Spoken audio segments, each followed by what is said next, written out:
Welcome to the Indie Author Showcase. I'm Chad Robert Morgan. And I'm the sleepy one. You're the sleepy one. You woke me up. I'm still the sleepy one. I was the one that had to drive to Pasadena. You got to go back to bed, Mr. I'm sick. I want to go crawl back into bed. I'm the sleepy one. Uh-huh. I'll get you a little bedtime tea and you can go to bed after this. You didn't seem the least bit sleepy when you're on the computer playing with the friends and all that kind of... Because, that's how kids play. On the internet, which is a series of tubes, Of course. Of course. Yes. Everyone knows this. Yes. Especially us hip old people.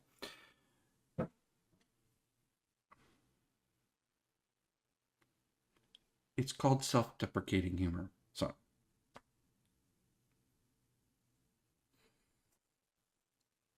Anywho. First, let's start with an errata. Okay? Okay? So, last week we reviewed Venus Rises, right? Now, in all fairness, because we were looking this up, because we wanted to get all the information correct, and we pulled up a review. It says this was Jason Brown. Well, Jason Brown, I guess, was the name of... Now, it says right here, written by Jason Brown, right here on the review, right? If you look on the cover, it doesn't say Jason Brown. It says Jason Birdsall. Okay? So, Jason is now following us on Instagram. He saw the podcast. He was very excited that we had the review, but he's like, but they got my name wrong. And I'm like, oh, that is so embarrassing. So, first of all, apologies for getting the name wrong. Second of all, we did look it up on another review, and so some other review had it wrong, right? So, of course, I guess we could have just read the cover, I suppose. Maybe. I mean, it is saying that, or I mean, I was just wondering if I misread it, like that was the name of the reviewer, but no, that's what it says. So, okay. But anyway, he was excited to see the review on the podcast, and this was something that I was talking about with WonderCon. Is we talked to several of the authors that we talked to last year and got their books and started the podcast, and they were very appreciative of being showcased on the Indie Author Showcased. Showcased on the Indie Author Showcased. Yeah. You know what I'm saying. They were happy about it. So we're having a positive impact, even though our audience has not grown as much as I would like it to grow. It has gotten a positive impact. And so, hopefully we will keep on doing this and we will keep on spreading the love. Second note is I saw a YouTuber says, oh, here are the 16 great indie authors that I met at WonderCon, and we weren't one of them. In fact, didn't talk to us, didn't talk to Todd, didn't talk to Casey Cordell, didn't talk to our neighbors to our side. There was a lot of them that she didn't talk to. Didn't talk to the people over at Mask of Halaya. Did talk to Megan Haskell, did talk to Cynthia Diamond. Did talk to a couple other people whose books we have gotten since then. Did talk to Matthew Wolf, right? So I replied to her on the YouTube comments. I said, sorry you missed us, but good news is most of the people you've talked to, we either have already reviewed them on the podcast or their books are on our TBR list.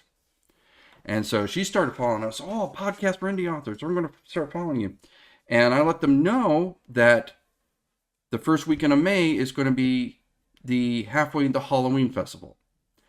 And the promoter of that is actually creating a whole section of the festival just for us horror authors. She says she's got a handful of us, and they're grouping us. And she's actually getting our book covers because she's got some idea for a design or something like that, or display to promote the books. And she said we can actually take those things home after the festival's over. So I'm really excited This is only the second year they've done this, but this promoter, she's been hustling, right? I've been seeing her on almost every single convention, no matter how big or how small, promoting this halfway in the Halloween festival. She's working hard on the Instagram, working with the other vendors and everything like that. So say what she, if I don't know if this is going to be a success or not, because there's a lot of things going on in the world right now with the economy and everything like that. I mean, there could be factors beyond her control. There could be other things, but I will tell you one thing. It will not be for lack of trying, because this person is hustling more than I think any other convention organizer I've ever seen so far. So I am very optimistic for this one. Okay. Another bit of convention news. Monsterpalooza is expanding. Wow. Yeah. So it's going to be not only the entire Pasadena Convention Center, but I think they're taking like the theater next door and taking that room over. Hmm. So I think there's going to be like something like 20 to 30% more vendors at Monsterpalooza than before. Mm-hmm. So really big. Really big. Really, really big. I mean, that I think is still going to put it shy of Midsummer Scream, but it's starting to compete. And if you're talking just vendor space. Mm-hmm. Now we've been to Midsummer Scream. That one is Long Beach Convention Center. That is huge. But half of it are haunted mazes, right? So only half of it is the vendor space. Half of it is the haunted mazes, which is actually fun. We had fun last time we were there, right? With the,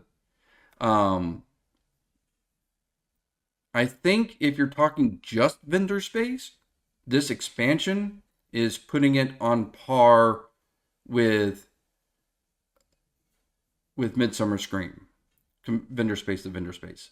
I think I'll have to actually see it before I can say for sure.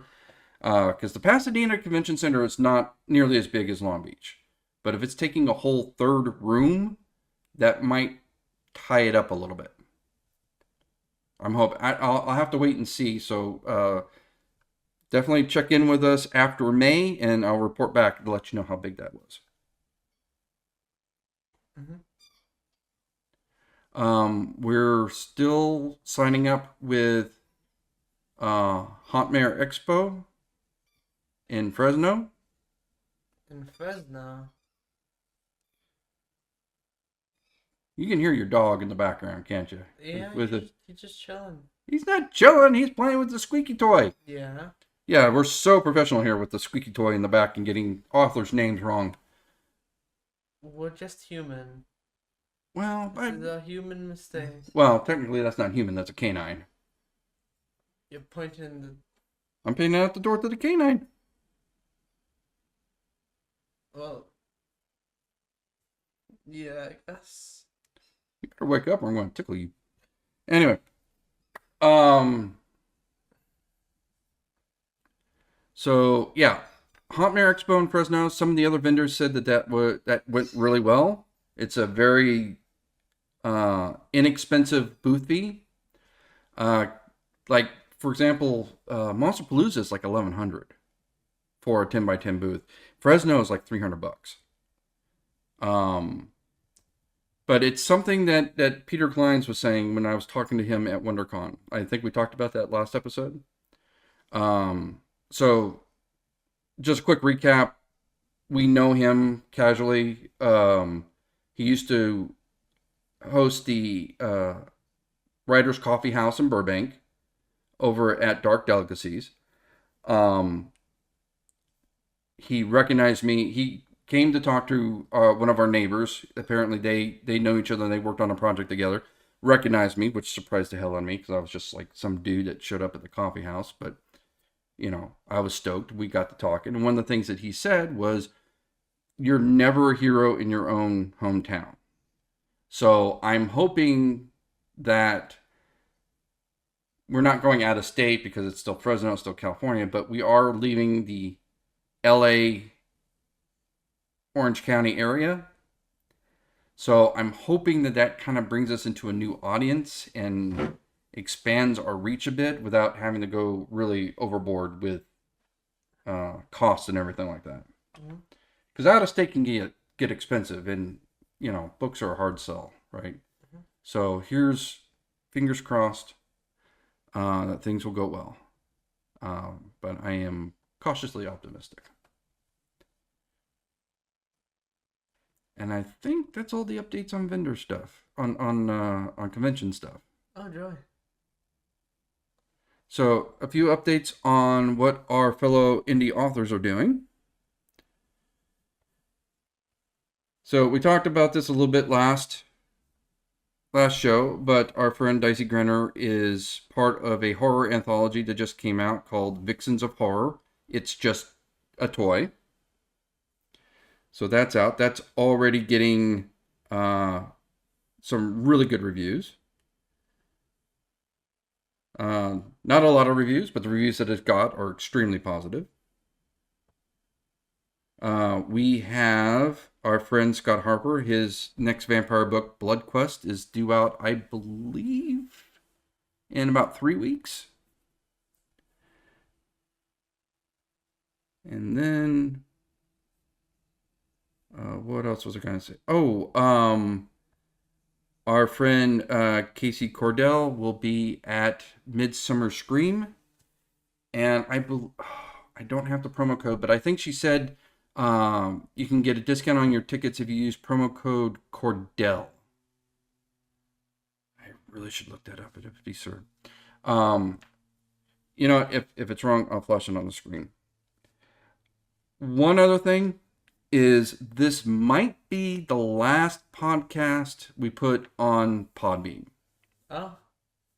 Okay. So what's happening here is right now I don't have the money to renew Podbean for another year. It's like $350 for the year, right? The advantage of Podbean is that one, if you are successful enough, which currently we are not, your Podbean sets you up for advertising and sets us up for the Patreon. Our Patreon is through Podbean, and it distributes the audio version of the podcast on multiple platforms, including iHeartRadio and Amazon Music. Okay? So, but it's an expense that I'm still trying to work out of how I'm going to pay for it, because again, we're not really getting any revenue for this podcast, and by not really, I mean none at all right now.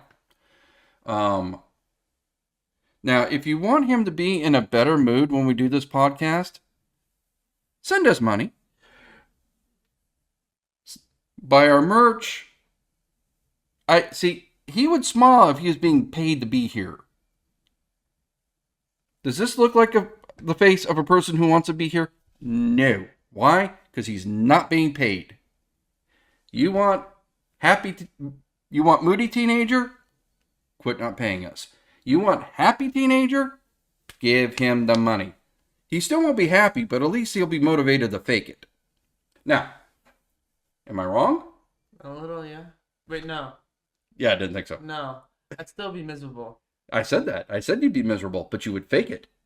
Yeah? Yep. See, right now he's not even motivated to fake it because he got no money.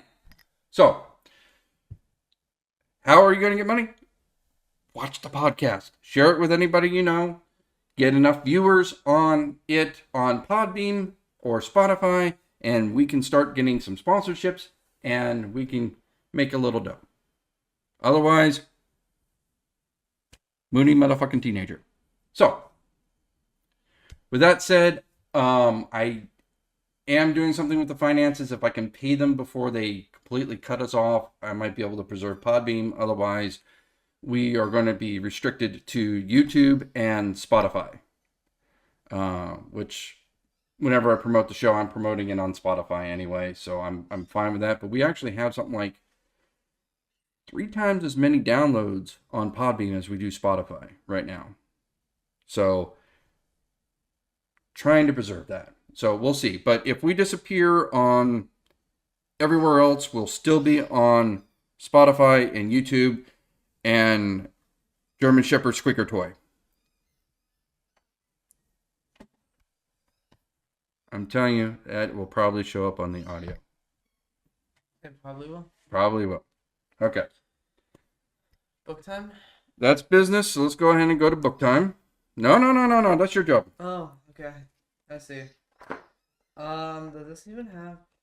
Actually, yeah, I was going to say, does this one actually have a back of the book? Because I think the back of the book is saying, This is an advanced reader. Is the advanced reader copy. Yeah, that doesn't help, does it? No. So we don't have a back of the book, do we? Yeah, no. Okay, so since you're half dead here, I'm half dead too. I just know how to fake it better. We met the publisher at Vanille's Vampire Weekend. So this is one of the few times when we have not met the author. We met the publisher. Okay, nice gal. But the author is Raven Belasco, right? So this is, how about we can you at least show the book? There we go. Here's the book. So, and what's the book called? Blood Ex Libris. Mm-hmm. And this is the Blood and Ancient Scrolls series, book 1. Mm-hmm. Okay. Reading this book, I'm like, I know somebody who would really appreciate this book. Who do you think I'm talking about? Who do you think? I don't know. Well, what other book have you read that's full of sex and vampires? I don't know. I've never read a book like that. Yes, you did. Yes, I have. I'm lying to you. Badly. Yes. I've never read a book like that ever in my life. Uh-huh. So I sent a message to our friend Dicey Grunner and say, hey, this is really up your alley. And you know what she said? What? Yeah, we've had her twice on the podcast already. I love her. She's great. I'm like, well, of course you have. You're always one step ahead of me. She's like, we've had her on twice already. Okay, you're 2 steps ahead of me. So,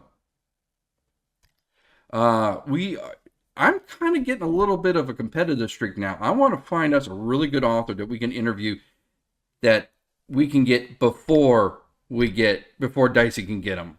The gauntlet's being thrown down. We're going to have to go hunting for one because I am really excited about this. Okay. A little bit of friendly competition never hurt anybody.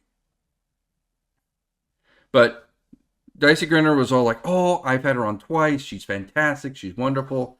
So definitely gets the Dicey Grinner seal of approval, right? She definitely likes this author.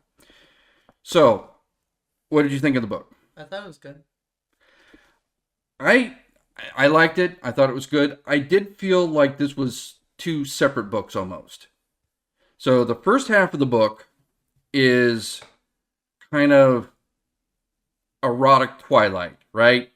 She meets the vampire. She falls in love. She gets seduced. Several erotic scenes in the first half of the book, right? Second half of the book, he takes her basically home to meet the folks. And this whole adventure ensues. So it does feel like there's a sharp cut from the first half to the second half. You know what I'm saying? Which is very loosely hinted at the beginning of the book. I will say that I listened to this on Audible. The Audible book was very well produced. I did think that some of the discussions of vampire sex was interesting. Like when they were talking about basically that vampires only have one fluid in their body, blood. So when they sweat, it's blood. When they cry, it's blood. And when it's other bodily fluids, it's blood, right? It's all there is. So I was like, well, that makes a certain amount of sense when you think about it. The one thing, there's a couple of things that was, it didn't ruin the book for me, but was kind of a detractor. One is we have had the snarky female first person narrative before, right? We had a bit of that when we listened to Megan Haskell's book, right? Ashford Mound. There's a lot of times when that actually worked, right? When I was listening to it, and the author, not the author, but the main character is like, this doesn't make any sense. This is crazy.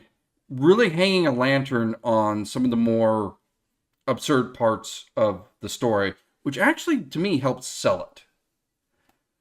Because that gets me to the second part that I thought was a little bit stretching credulity. Okay, so the plot of the book is not only does she meet a vampire and falls in love and becomes this half vampire, but that vampire is none other than the Count Dracula, right?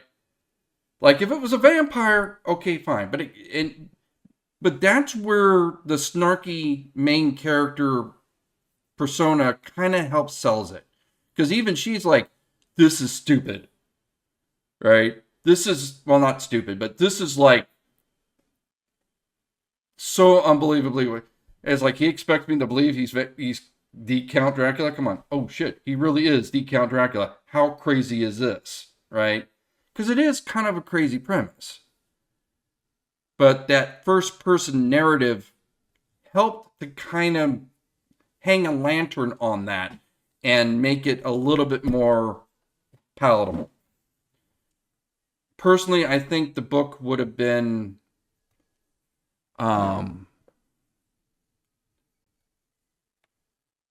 the it being Dracula, I thought was a little bit of a distraction. But she steers into this 100%, right? Like there, did you read the author notes at the end where she's talking about how she researched um, the history of Vlad the Impaler and the Sultan, and he was the Turkish Sultan that he had a war with and all that kind of stuff?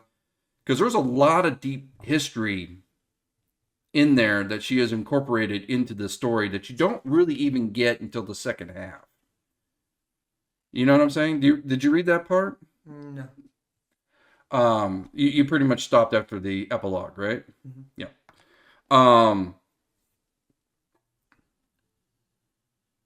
there is a deep appreciation for the original lore and the history of what went on with Vlad the Impaler and the wars that he was having with in Romania and Turkey and all that kind of stuff, that she is honoring in the book.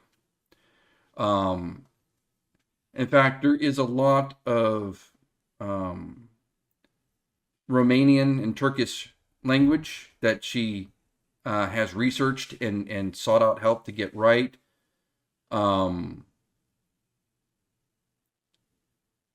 And that part was well done because I never felt really lost. Like there's a weird glossary of terms in this book, but the way it's delivered with our main character being the ignorant stranger trope, um, it worked really well, and I thought it was explained well. In fact, if anything, it was a little too well because there's one part in the earlier parts of the book where the story kind of stops for a chapter, and the main character in Dracula is basically having a history lesson, right? I I think that chapter could have been worded differently, or maybe that the information peppered out throughout the books a little bit. Um, but those are my only critiques in the book. I thought that the story was solid. I'm guessing you skipped the first half of the book because it's like the I think half of the first half of the book is sex scenes. Yeah. I skipped a lot of this. Yeah, that's probably why you read it so quickly. Yeah. Yeah. No, I give a lot of it. The one main thing I like is that it feels like at times they felt like they knew that this like some of the parts of this were like a little absurd, Mm-hmm. and I feel like by swinging into that 112%, I felt like it landed a lot more because they were like, oh yeah, this is absurd. We're just gonna run with it. We're just gonna go with it. You know what I mean? No, exactly. Like sometimes you have. I'm trying to think of an example. Like Killer Clowns from Outer Space. They don't try to make that. I think that's a bit of a stretch. But the point is, it's an absurd premise. They know it's an absurd premise. So instead of trying to somehow make it not an absurd premise, they're like, screw it, and they steer into it, and they crank up the absurdity. Yeah. You know what I mean? Or Willy's Wonderland, right? Which is a completely absurd movie, but they sell it by steering into it and doubling down on the absurdity, right? So, in that sense, I agree with you. I think that's why it worked. Huh? Yeah. I see you're thrilled with I this. just had a very for those about video. I just had a very dramatic yawn. I raised my arms up and everything. I was like, ah. So yeah, no. Read it. Especially read it if you like sex or reading sex. There was quite, especially in the first half. Like the sex kind of went away after the second half, Yeah. almost. So yeah, if you like sex, I don't know. Yeah. So, definitely a thumbs up for us. Yeah. Well, that means where can you find us? Where I don't know. Can you actually talk? What the hell was that? I was yawning. I noticed. Thank you for showing Where up can you 110% to find this us? podcast. You can find us on shopspectralinc.com. Yep. Where you can buy shoes, hat, dildos. Okay, there are no dildos, but I got a story about that. So, I was in the office today, and I was telling them about that one dildo shop that we thought was so funny. Okay, I don't think it exists anymore, but there used to be a dildo shop online, and it was so funny because they did like hero themed dildos and everything. How am I gonna finish my collection? But the funniest part was they had a Pikachu shaped butt plug. Oh, we're going back to this bit. And I was telling her, it's like I heard that bit. That was me. no, I did the muffled Pikachu because I remember I cut you up with that. So yes, if we were to do a dildo shop, we would do one like that because I mean, again, we would steer into the absurdity of it. But no, Shop Spectral Inc. does not have any adult merchandise. The closest thing we have to adult merchandise is our books. Says the person, and this is the expression from the kid that skips all the sex scenes. Like, what the hell are you going to do with one? Anyways, our event schedule coming up. I don't know that. Okay. We are going to have Halfway to Halloween at the beginning of May. For one day only after that, we're going to be at the Pasadena Comic Con. And then at the end of May is going to be Monster Palooza. Yeah. Right on finals month too. And after that, we will have Hot Mare Expo and Creep IE Aftermath. I got cons right before and after finals. Wow. Really just bend me over the table and nope, don't say that. Well, when's your finals week? May. May what? I don't remember which week in May.